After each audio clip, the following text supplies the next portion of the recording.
大家好，今天我想先問大家，先排除一輩子沒有離開過自己家鄉的人，我想大多數人呢，至少有過一次走出自己家鄉的經歷。比如說，如果你是四川人，到北京求學，或者你是東北人，到海南過冬，你們完全可以幾個月不吃不想念你們家鄉的美食，而完全100%接受，比如說北京或是海南的飲食嗎？你去了國外，完全不想吃中餐，只吃鬼佬飯嗎？我承認我做不到啊。即便我適應能力強，可以吃德國飯，但是我覺得我有個中國胃，還是覺得中餐是全世界最棒的美食。今天呢，以這個開頭，咱們聊一個無數海外華人、新移民、留學生家庭繞不開也吵不完的終極話題：到底要不要把國內年邁父母接到國外養老？網上的輿論特別兩極化，一部分營銷號無腦吹，說國外空氣好，福利全包，醫療頂尖，是養老天堂；另一部分人則直接勸退，說老人出國就是坐牢遭罪，純屬折騰。今天想說說我的看法，全是大實話，結合真實海外養老成本、德國福利潛規則，以及網上看到的無數移民家庭的血淚經驗，把海外養老的所有利弊、隱形大坑、藏着不說的真相一次性扒乾淨。如果你正糾結要不要接父母出國，或是已經接過來滿心後悔，這條視頻一定要完整看完。先把核心結論放前面，接父母出國養老根本不是單純盡孝，而是場雙向渡劫、雙向犧牲，選錯了，兩邊都受罪。很多子女想得很簡單，我在國外站穩腳跟了，環境好、安全、醫療先進，把爸媽接過來，遠離國內的人情世故、養老焦慮，讓他們安享晚年，我也能貼身盡孝。但是真實落地之後，90%的家庭都會發現，現實和想象的完全不一樣。廢話不多說，先上最扎心的、最硬核的真相：錢。海外養老最大、最致命、最容易被忽悠的死穴，那就是錢。很多人被毒雞湯騙慘了，以為歐美國家養老國家全包，不用自己掏錢。我今天明確拆破這個謊言。全世界沒有任何一個發達國家會免費給外籍退休老人兜底養老、兜底護理費，想白嫖福利根本不可能。我拿不少人認為福利好、養老體系成熟的德國舉例，數據呢絕對真實可查。德國正規公立養老院床位常年一床難求，排隊幾個月甚至排隊數年是常態，而費用更是天價。一個普通老人養老的床位，每月基礎費高達多少？你們想想，5000多歐元，折合人民幣4萬塊。重點來了，很多人以為有保險就萬事大吉，實際報銷比例在德國很低。德國養老有護理險，但是僅僅報銷25%左右的費用，也就是1/4左右，這封頂了。那麼剩下的75%的巨額開銷，全部需要那個老人或者他的子女負擔。也就是說，在德國僅僅是老人的養老床位費，每個月就要自掏腰包3萬塊錢左右，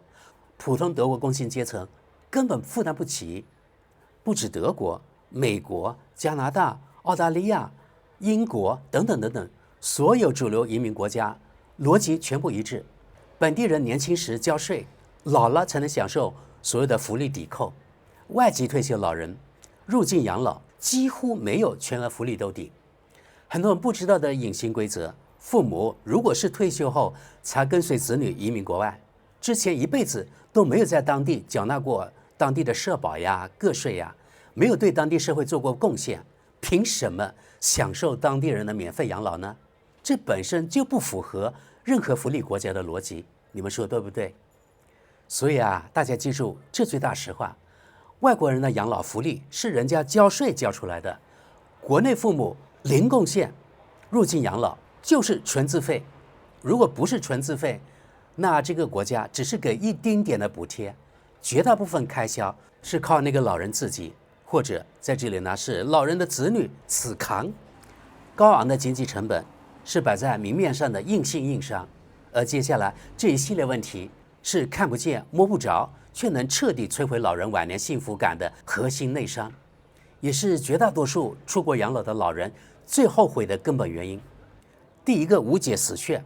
語言孤島，老人直接淪為半個啞巴囚徒。能跟着子女出國養老的父母，基本上應該都是60歲、70歲甚至80歲的長輩了吧？這個年紀的老人，學習能力、接受能力已經基本定型了，不可能從零學一門外語。這就導致了一個極其殘忍的現狀：老人在國外，哪怕身處繁華都市，本質上就是語言囚徒。出門買菜、看病掛號、坐公交、去銀行、寄快遞，全部寸步難行。國內隨處可見的自助服務、人工服務，在國外全是外語，老人完全看不懂、聽不懂、說不出。很多子女說沒關係，我幫父母處理一切，但是你別忘了，你不可能24小時做貼身陪伴，你要上班，對吧？要社交，要照顧自己小家庭，你不可能一輩子當父母的專屬翻譯。語言不通的最終結局只有一個：老人徹底喪失獨立生活能力，徹底沒有社交自由，每天關在家裡發呆、看電視，等子女下班。這種精神囚禁比沒錢花、沒飯吃更折磨人。朋友們，第二個根本改不了的硬傷，那就是中國胃。中國胃是刻在骨子裡的，70、80歲的老人根本不可能為了國外強行改掉一輩子的飲食習慣，水土不服更是雙重暴擊。我直白說吧，飲食習慣、腸胃耐受是幾十年日積月累養出來的，老年人體質定型，根本沒有重塑的可能。年輕人能為了生活妥協，吃西餐、吃冷食、喝冰水，老人只會硬生生受罪。我們中國的中國胃，核心吃的是熱食、熟食、五穀雜糧，荤素搭配，煙火家常菜，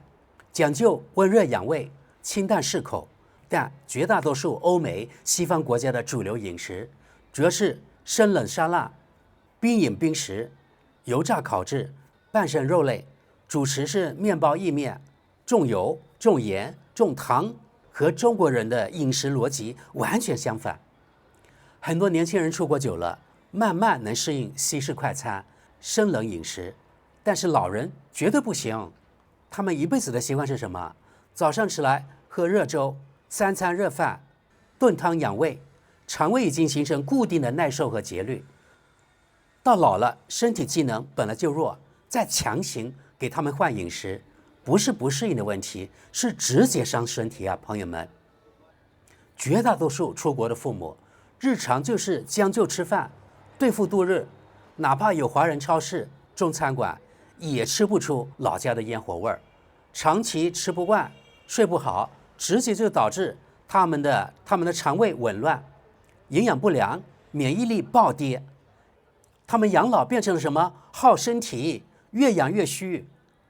長期飲食不對口，作息不適應，很多父母剛出來的前幾個月，基本都吃不好，睡不香，腸胃紊亂，失眠焦慮是常態。他們的身體狀態肉眼可見的持續下滑。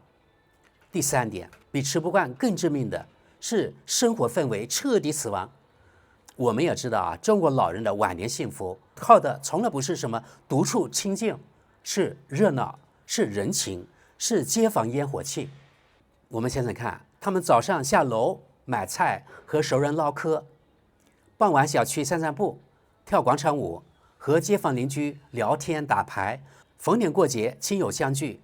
這種鬆弛、熱鬧、熟悉的生活氛圍，是老年人晚年精神的核心支柱。但在國外，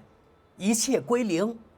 沒有熟人，沒有鄰里往來，沒有親友圈子，更沒有適配老人的娛樂社交。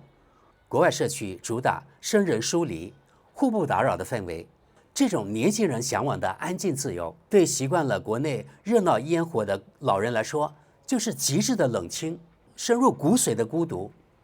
很多老人出國半年就抑鬱、失眠、情緒低落，真不是矯情，是真的熬不住啊，朋友們。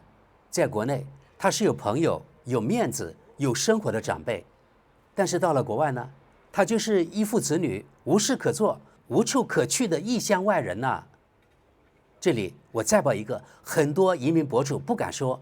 但赴美養老家庭100%踩坑的隱形大坑。美國所謂 HOA 社區，專治中國老人的煙火氣。你買的房子，你家的院子根本不歸你自由支配，露天曬被、晾衣服、種菜種花，全違規，抓到直接高額罰款。很多中國人理所當然覺得，房子和院子是我自己的私有財產呀，想怎麼用就怎麼用。但是在美國，這套邏輯完全行不通。普通居民區、別墅區基本都有 HOA 業主協會，他們的社區公約約束力極強，甚至優先於個人生活習慣，管控極其嚴苛。先說大家最難理解這一點，自家院子嚴禁拉繩掛衣服、晾被子、曬乾貨臘肉。對中國老人來說，晴天曬曬被子啊，晾晾衣物，是一輩子的日常，是最樸素、最治癒的生活煙火。陽光曬過的被褥，乾爽透氣，安心舒服，節儉接地氣，也是晚年生活裡很重要的小美好。但是到了美國，露天晾曬直接被貼上拉低小區房價、破壞市容的標籤，鄰居甚至可以舉報，物業呢上門警告，如果你拒不整改，就是幾百上千美元的罰款，人民幣大好幾千呢。如果給國內的父母知道，他們扛得住嗎？據我所知啊，全美只有少數10幾個州有保護居民晾曬權的法案，絕大多數其他的州，普通人完全沒有戶外晾曬的自由。我們中國老人一輩子節儉慣了，我讀過科普，就是陽光曬過的那個衣服啊，還有被子啊，陽光呢有殺菌的功能，這個我相信啊。因為我們中國老人或者我們自己呢，應準了陽光晾曬的乾淨踏實，到他們老了，讓他們到國外，卻要被迫妥協，所有衣服啊、什麼被子呀，必須用烘乾機來烘乾。但是烘乾的衣服啊，又乾又悶，沒有一點陽光味兒。老人穿在身上，可能他們覺得發癢難受。更憋屈的是，節儉了一輩子的中國老人，每天看着白白浪費的電費，你們知道他心裡怎麼想嗎？他們心裡天天滴血，越住越憋屈。這種心理內耗日積月累，真的很毀人。朋友們，還有一個比不能晾曬衣服更折磨人的是嚴禁在花園裡種菜。我們中國老人可以說很多人有農耕思想，種菜種花種地是中國老人頂級的養老解壓方式。不管是農村老人還是城市長輩，閒下來種點小蔥啊、青菜呀、辣椒呀，自給自足，吃得新鮮安心，日子也充實不空虛。這是刻在中國人骨子裡的農耕情懷，是晚年最實在的精神寄託。可是美國 HOA 社區規則非常死板，只允許種什麼觀賞性的那種花草植物，絕對禁止大面積種植蔬菜水果。而他們的前院必須統一鋪設標準草坪，而且要定期剪草，保持整齊景觀，一丁點菜都不允許種。而且哪怕是自家後院，大面積種菜也屬於違法違規行為。很多子女體諒父母的孤獨，特意留出後院的空地，想讓老人種菜解悶打發時間。結果剛種下菜苗，就收到 HOA 的限期整改信件，必須立刻鏟除，恢復綠化，不然會持續罰款。你們想，這對老人是多大的打擊啊！我相信啊，對很多老人是毀滅性的打擊。本來他們在異國就非常的孤獨，沒有朋友，種菜是唯一的解壓方式，唯一的精神寄託。結果呢，連這點小樂趣都被冰冷的規則強行剝奪。他們想啊，他們或者是他們的子女花錢買房買地，卻活得比租客還不自由。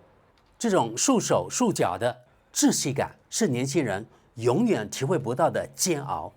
朋友們，總的來說，國內養老接地氣，隨心自在，滿是煙火氣，而美國養老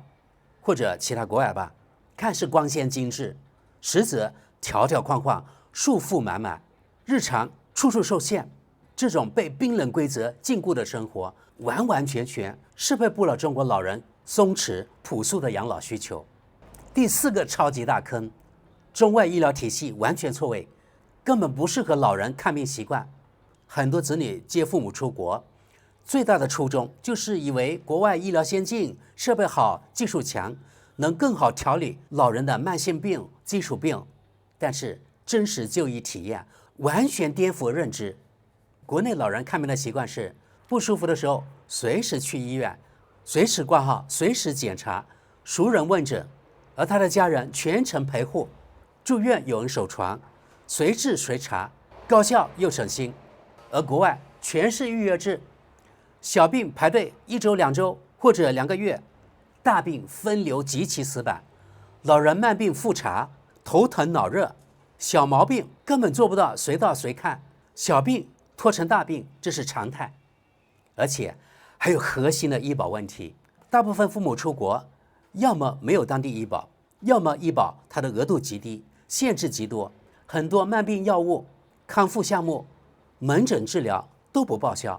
所以啊，看似高端先進的醫療資源，普通外籍老人根本用不上，也用不起。預約排隊耗時間，有的時候耗時幾周，甚至幾個月、半年。而且就醫開銷還燒錢，體驗感極差。第5個極易被忽略的隱形傷害，我來說說，老人家庭地位斷崖式下跌，心理落差直接毀心態。很多父母剛出國的時候，都是抱着幫子女帶孩子、做家務、搭把手的心態過來的。這時候他們還有自身價值，能為家庭付出，家庭地位穩固，日子也算過得還充實。但是等孫輩上大學，不需要全天候照顧之後，父母的價值感會瞬間清零。他們啊，每天在家無所事事，看着他們的子女忙碌的工作和社交，自己格格不入，毫無用處。一旦他們的孫輩長大，不用全天候帶娃，老人的家庭價值感會瞬間清零，從家裡受人尊敬的主事人、頂梁柱，變成異國他鄉無所事事、格格不入的外人。這種巨大的心理落差，很多老人就是從這個階段開始日漸消沉、鬱鬱寡歡的。第6點，還有2個全網不敢深聊，但真實存在的硬傷。國外的治安兩極分化嚴重，還有隱性顯示的種族歧視無處不在。別被宣傳片騙了，國外治安根本不是全域安全，富人區、白人區可能乾乾淨淨，但是普通居民區、城郊，有的時候是市中心，流浪漢遍地，滋事搶劫頻發，亂象非常多。年輕人反應快，會避險都害怕，更別說體弱年邁、行動遲緩的老人了。但是在國內，半夜下樓遛個彎都沒事。國外呢，很多地方白天都不敢出門，天黑直接禁足，活動範圍被死死鎖在那個家裡，越住越壓抑。比治安更折磨人、更誅心的是刻在骨子裡的種族歧視。很多人以為現在國外很包容，沒有歧視，其實完全是自我安慰。歧視呢分2種，一種是顯性的、直接的、直白的偏見、排擠、言語不禮貌、區別對待。比如說以前我們見過啊，有很多次報道，在美國、在加拿大還有其他國家，有的人經常对亞洲人或者從外貌看像亞洲人的說滾回你的國家去，滾回中國去等等，這是非常直白的言語攻擊。另一種更傷人的隱性歧視，藏在服務態度、社交距離、公共資源對待、職場和社區氛圍裡。年輕人呢，臉皮厚，心態穩，這些人都能感受到排擠和不公。老一輩人淳樸、愛面子、自尊心強，一輩子在國內受人敬重，到老了背井離鄉，看人臉色，遭人疏遠，委屈沒處說，怨氣沒處撒，只能自己憋着。長期身處這種細微的排擠和冷眼環境裡，會慢慢抹掉老人的自信心，讓他們越來越封閉，不願出門，持續自我內耗，最後乾脆把自己徹底困在房子裡，徹底失去養老的鬆弛感。朋友們，最後也是中國老人養老的終極執念，最大的心結：落葉歸根。我講一句最實在、最扎心的真話：絕大多數中國老人，他們死絕對不願意客死他鄉、埋骨他鄉。國外的老人一輩子習慣四海為家，在哪裡生活，在哪裡終老，都是一樣的，沒有任何心理包袱。但是中國老一輩的人，他們這輩子的觀念很樸素，也非常的堅決：生於故土，長於故土，最終也要歸於故土。對他們來說，國外的房子再大，環境再好，空氣再新鮮，始終是他鄉，不是家。哪怕在這裡衣食無憂，有人貼身照顧，心裡永遠是懸空的，沒有踏實的歸屬感。我在國外接觸過無數移民家庭的長輩，表面配合子女安穩定居，私下全是一句話：能動就回國，走不動就算了，這輩子絕不想葬在國外。年輕人可以四海為家，落地生根，但老一輩人永遠是根在哪裡，家在哪裡，終老異鄉，埋骨他鄉，是他們操勞一輩子最怕的結局。這份心結，再好的環境，再多的物質條件都彌補不了。以前我不理解落葉歸根的含義，但隨着我自己的年齡越來越大，我現在就有這樣的想法：落葉歸根。20年前我根本就沒有這樣的想法，就是這幾年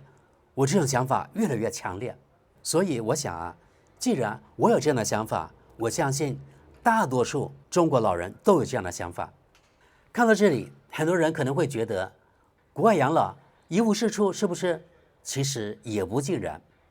我盡量做到客觀中立，不黑不吹。接下來我把海外養老的優勢也說一說，方便大家理性對比，精準抉擇。海外養老確實有它專屬的優勢，只適配特定人群、特定場景，並非全網鼓吹的人人適合。海外養老第一個所謂的優勢，就是很多人吹的環境純淨、氣候宜居，適合養老年慢性病。但我這裡必須戳破一個認知差：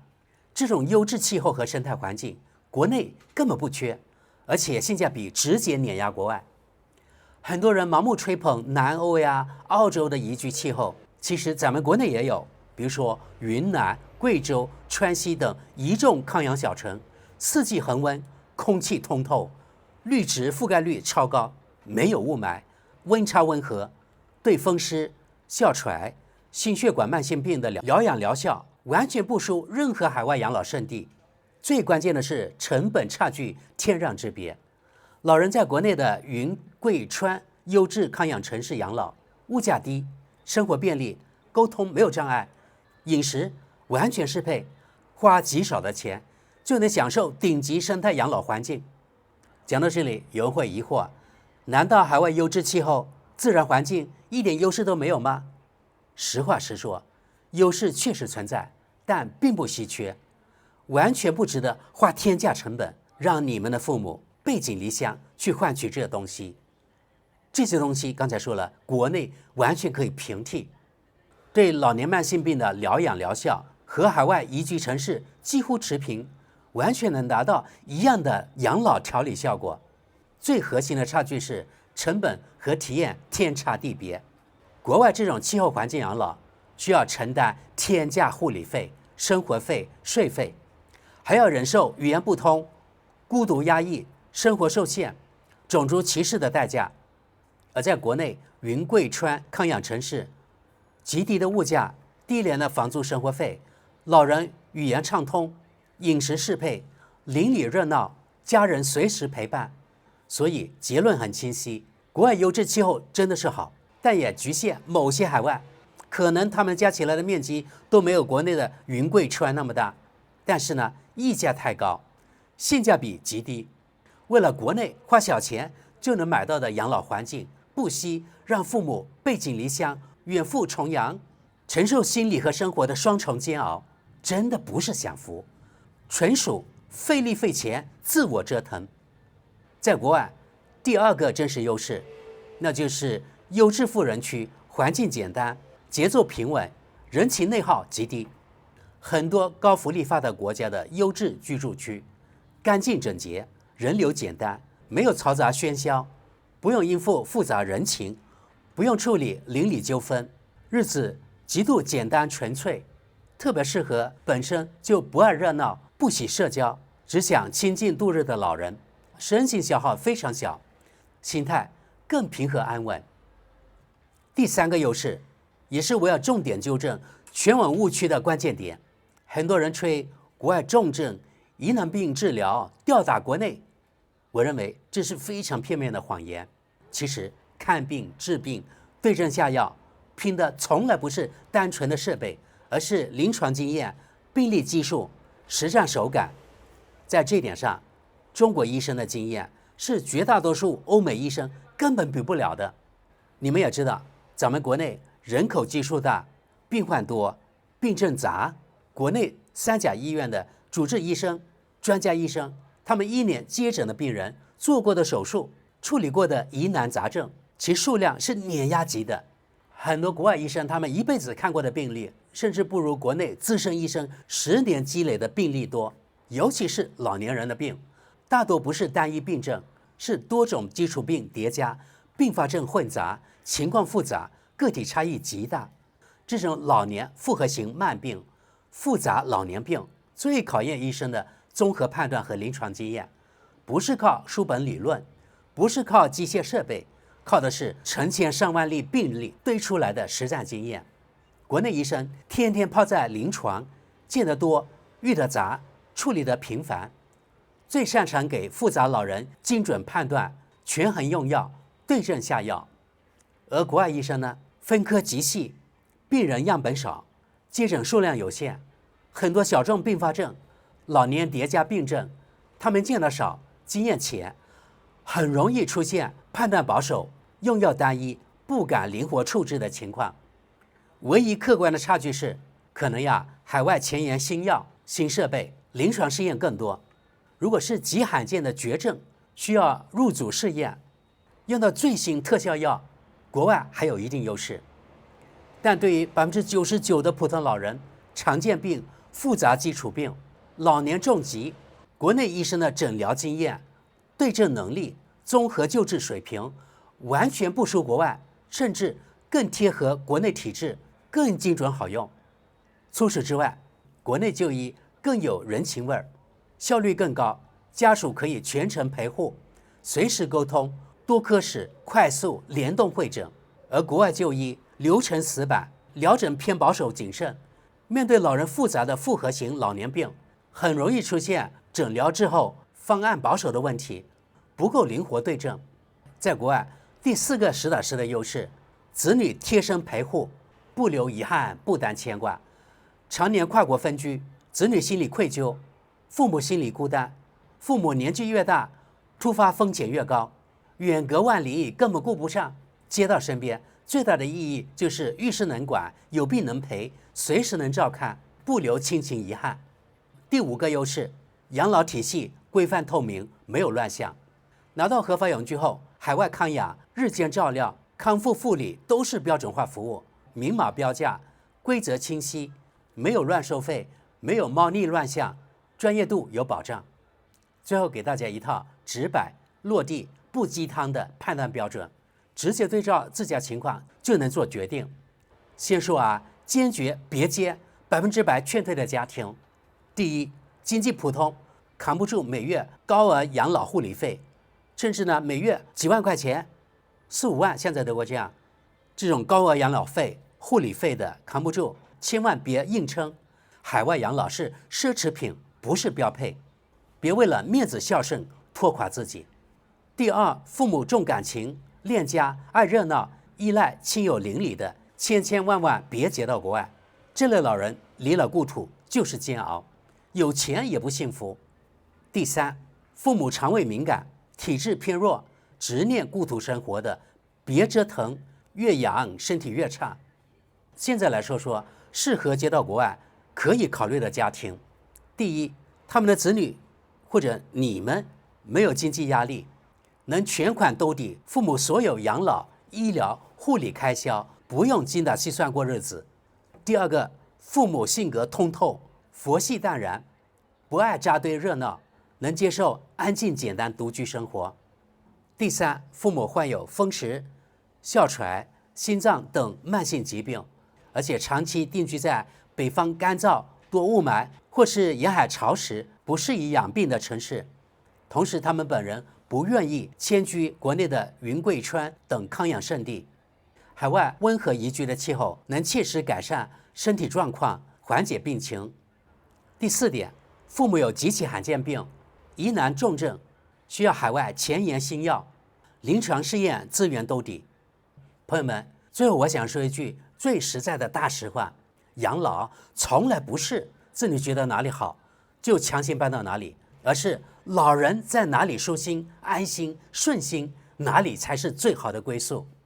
國外養老環境乾淨，體系規範，沒人情內耗，但是呢，代價是天價成本，極致孤獨，生活受限，心理憋屈。反觀國內養老，有煙火氣息，有親友陪伴，有歸屬感，飲食適配，醫療對症，生活自在鬆弛。如今國內生態環境大幅改善，雲貴川等地更是擁有不輸海外的頂級康養環境。唯一短板是部分地區的養老服務配套體系規範化程度參差不齊。最後我想說，朋友們，養老選擇從來沒有絕對的對錯，只有適不適合自己的家庭。真正的孝順從來不是自我感動式的強行遷徙，而是尊重父母的生活習慣，成全父母的晚年執念。朋友們，如果你現在正在糾結猶豫，拿不定主意，可以在評論區留下你們的評論，告訴大家你所在的國家家庭經濟狀況，以及你們父母的性格和身體狀況，讓大家都來說說自己的看法，百花齊放。然後你們可以根据自身的情況客觀分析，做出判斷，避坑避雷。好的，今天的節目就到這裡，感謝各位，我們下期見。